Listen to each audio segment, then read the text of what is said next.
So now we'll get a little more complicated. We'll teach how time works in a system called a game.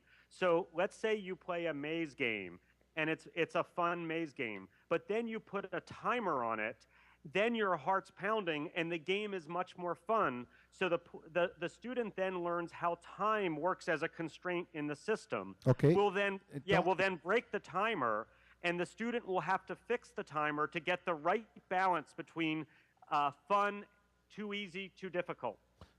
And then I'll give one other example that's kind of interesting, and maybe you can ask the audience a quiz question, which is, one of the things that we found in our research that kids have difficulty understanding is perspective, where the camera is in a game design.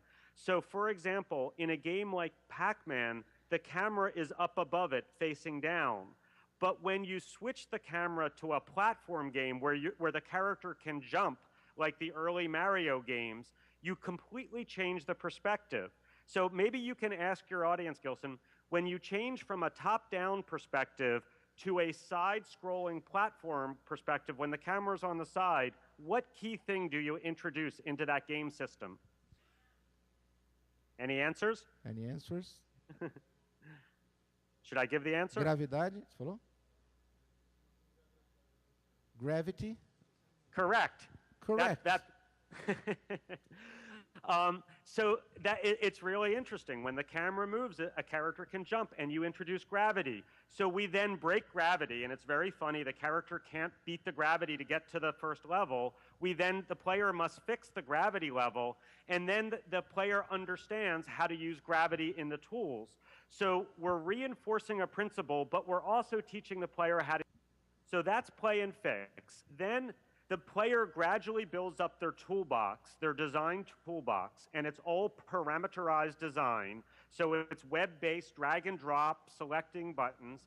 And once they learn in the quest the basics of how to use the tool, they then develop competency around the tool. And when they finish the first part of the quest, we give them what we call the badge or the driver's license to then publish their games into the community that we call Game Alley.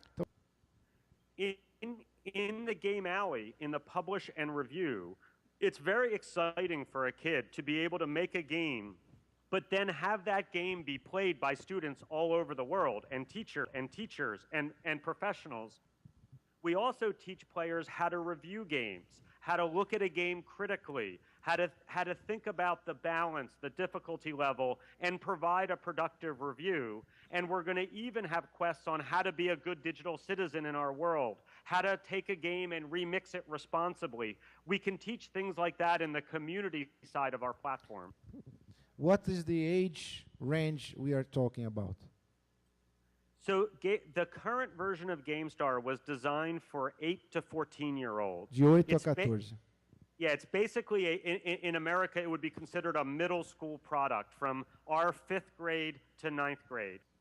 At the end of the presentation, I'll talk about what we're doing to build a high school version and a younger version, but right now it's designed for middle school. Meu nome é Eduardo, eu sou professor aqui do curso de produção multimídia. Okay, so Eduardo, he's a professor here at the multimedia production course. He's the one making the questions. And the other question is, how many tools or stages in game design are involved in this platform? I'm not quite sure I understand the question in terms of, is the question what type of games kids can make in terms of genres? No, how the sequence of the learning sequence in the design process. So how many variables are involved there? Like the timer and there are quite a few, and new ones are being added all the time. So, I mean, maybe Scott, you can jump in with a more precise number, but we have a variety of components that can go into a game. So there's many types of avatars. There's many types of enemies with different behaviors. There's what we call system sprites that include things like energy and time and things that affect the whole system. Environmental sprites, things that you can lay out your maps with. Things that have intelligence, things that you can get damage if you bump into. Hi, this is Scott. This is Scott Price. I'm the product manager on GameStar Mechanic. There are about 130 different tools, but some of them work with each other. I would say that there are about a dozen different, fundamentally different kinds of games that you can make. And then we've made them so that you can mix and match them, so that there are many, many, many different topics of games and a couple of dozen, I'd say, strong genres. We identify 5 or 6 genres of games that we present to students through the quest. Okay, should we go to the next slide? Next slide. So this is just a screenshot of an example of the story. We constructed a story around a bad guy that we call the Rogue, and he's sort of the id of youth game design. He doesn't have an interest in learning how to make games. He just wants to get all the cool tools and start using them, and he gets himself into trouble. And the player, who can play a boy or a girl, because we found at late elementary school, early middle school, we can get girls very much in game design, but it's a little bit harder once we get to high school. So you can play as a male or a female, and you basically have to help the rogue learn the core principles of game design. Yeah, already. Should we go to the next slide? Yeah, yeah. Okay. One interesting thing that we found in making this game is that there is no unified theory of game design. It's such a young medium that there's maybe 20 or 30 books about game design, but there's no one unified theory. Yeah, so that's also interesting, and often our teachers talk about what are elements that are missing in this theory of game design. Like we often talk about story or character, or that it's important to give players meaningful choice in game design. And we talk about how that fits within the theory. Yeah, please. So do you want to go? You can go to the next slide. Then the next 2 slides are just examples of some of the things that I was talking about in terms of fix and design.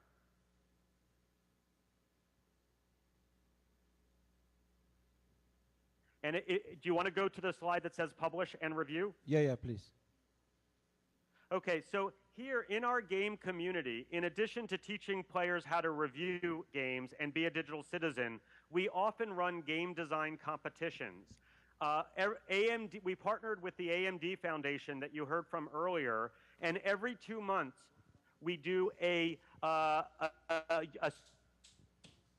social impact game design competition where we get kids to explore social. I'll mention briefly, if you go to the slide that says iterate, I'll mention just very briefly that we provide both quantitative and qualitative feedback. So in addition to reviews, we help the kids with statistical feedback.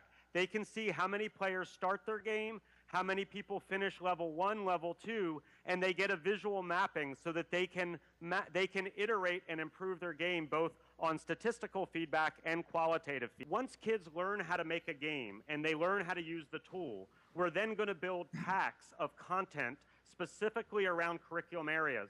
So for example, if you want to make a game about the Mayan civilization, we'll have a pack of sprites, of content that you can use in the game to talk about how the civilization works as a system, and then kids can make games about that system. So we believe that first the kids need to learn how to make a game, how to learn the 21st century skills, and how to use the tool. Then we can do specific subjects around games. We have teachers using GameStar, a lot of them in a game design class, but we have a lot of teachers using them in other subjects. In each case where the teacher is using them in another subject, like a history class, they're doing what Alan's suggesting, where they're having the students think about how something works in that class, whether that thing that is working is gravity, or whether that thing is how people in a civilization interacted with each other. And then once you are thinking about how those things work, you can make a game where the pieces of the game work in that same way, and thus demonstrate how well you understand how that other system works. So we've had kids make games about their neighborhood and how different people interact within their neighborhood as part of a class on a popular book in middle called The House on Mango Street, which is all about people living in their neighborhood. So you can make it on almost any system. Just a second. There's another. Since I advised that we are up to close the session, many people are raising their hands and asking. They want to ask questions. So I'm gonna give some more time here for another question. Just a second. Okay. So there's one question here, which is a little bit out of the pedagogy of the thing, but mostly about the business side of the project. And what is the amount of investment that was needed in order to develop the GameStar mechanic framework? So the product has a little bit of an interesting history. The MacArthur Foundation put over $1 million into the research phase, and they engaged a well-known game developer in New York that also invested quite a bit of money into the product development. Unfortunately, that developer went out of business before the game was done. So we came in when the game wasn't finished, and we basically reworked it.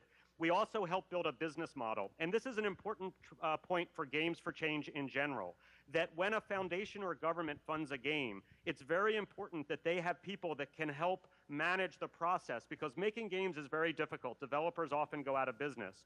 So we came in and we developed a business model because there wasn't really a business model, and we had to rework some of the technology. We kept a lot of the wonderful game design. So we've also put in close to $1 million. Well, I was going to make another point that might be useful about Games4Change in general, which is please.